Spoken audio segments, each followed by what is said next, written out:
लोकसभा निर्वाचन द्वितीय पर्यायर देशर 88 आसन में चली भोटिंग। एही पर्यायर कर्णाटकर मोट 28 आसन 14 आसन में चली मतदान।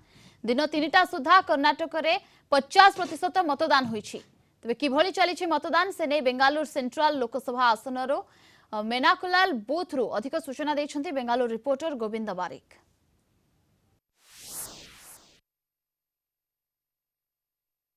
खरा तातिकी निर्वाचन माहौल जदि कहबा आज कर्णाटक रे 28 आसन जो लोकसभा आसन रु बर्तमान 14 आसन रे भोट जो मतदान चली आम सीधासल भाव में अच्छु बेंगलोर सेंट्रल जो रही लोकसभा आसन टी अच्छी महादेवपुरा जो विधानसभा निर्वाचन मंडल आम मणिकुलाल गवर्नमेंट स्कूल जो भोटिंग चली सीधासल भाव में एठार आम जो देखा ओडिया भोटर संख्या अनेक अच्छी तेणु कौन रही प्रतिक्रिया जो मतदान दे कहे आज जो लोकसभा निर्वाचन होडिया भोटर हिसाब से कौन कहे मुझे भोटर हिसाब से कहूँ कि आज ये जो ताती जो खरारे भी लोक मैंने आसुँच भोट देवाई कि टी जोर खरा हेतु मैंने एथर टी भोटिंग परसेंटेज ए सुधा कम अच्छे अराउंड 20% 11टा सुधा यहाँ सरकार गढ़िया गोटे विकसित सरकार गढ़िया निश्चिंत 60% भोट हवा दरकार। लोक मैंने मनस्थ कर कि गोटे सुरक्षित सरकार गढ़े थरक फाइट तो निश्चित हम सब थर कौन एथरक भी हम बट आम आशा करुचु निश्चित पिसीमोहन एथरक जितबे बीजेपी जितबे।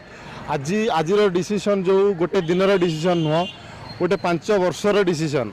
बर्तमान आम मुनेकुलाल गवर्नमेंट हाई स्कूल अच्छु ये पाखापाखि 10टी 11टी बूथर केन्द्र होती। आज सका लोक मान उत्साह उद्दीपना आम देखी मुझे चाहूँगी जो मैंने अच्छा बेंगलोर जो ओडिया भाई भौणी मौसा मौसी जो मैंने अच्छा से मोर विनम्र नवेदन दयाकोरी आसी निज निज बूथ भोट दिंतु।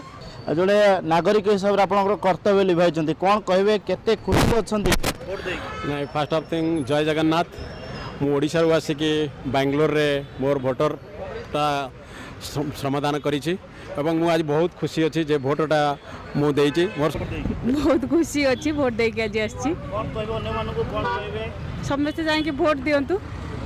तो ये आम मणिकुलाला बूथ तरफ आम जी ओडिया भाई भाई मैंने अच्छा आम से हेल्प करुचु एटलिस्ट एनकरेज करुचु जाकि भोट दिंतु। बेंगलुरु वीडियोग्राफर दिलीप कुमार सांग गोविंद बारिक कलिंग टीवी।